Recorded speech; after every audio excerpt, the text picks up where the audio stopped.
other participants of the old 1, 2, look at me later show, who will buy this wonderful project? So we're going to skip that one altogether. More fruitful was the discussion just this morning on traditional versus contemporary creation. And to speak a little bit about the result of that session, I'd like Arko Renza to come forward. Arko, where are you? We've tapped you. There he is.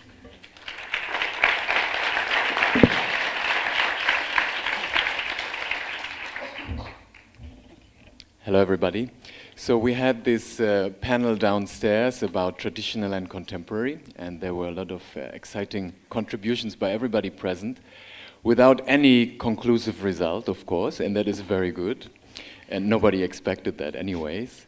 And the room where it took place was really interesting. It was in the foyer downstairs. So the three of us were there, the four of us, Pawit, Heli, Ki Hong and myself, and nobody else was there at 10 o'clock. So we were in that intermediate space between different spaces with the staircase coming down, and we could watch participant by participant walking downstairs, joining us in the circle. And so it started in a circle, so eventually there were participants, and we all sat down in a circle, and then slowly the circle came closer. People started to sit on the floor. Then more people were coming, sitting in the chairs next to the circle, standing, and it became some kind of situation, a provisory situation. Just like that whole space was a provisory space, a space of passage where people were going into the other room next door.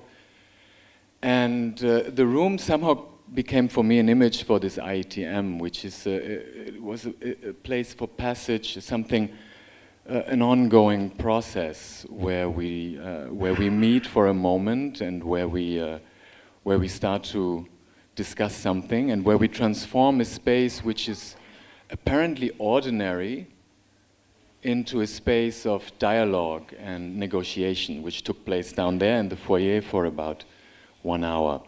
And that's, I think, the image that I take with me from this IETM, and it's an image with a tail and an image to be continued. And thank you, everybody, for that. Arko, just let me, before they applaud you wildly, let me ask, when you were speaking about that, I thought you were about to lead in to say that was some kind of metaphor from tradition to contemporary. I mean, was there a sense of continuum between those? Well, at some point we said in the panel that that contemporary and classical or traditional are very related because classical art forms were contemporary at some point. So I think it's about different relationships to reality and to what happens right now. And I think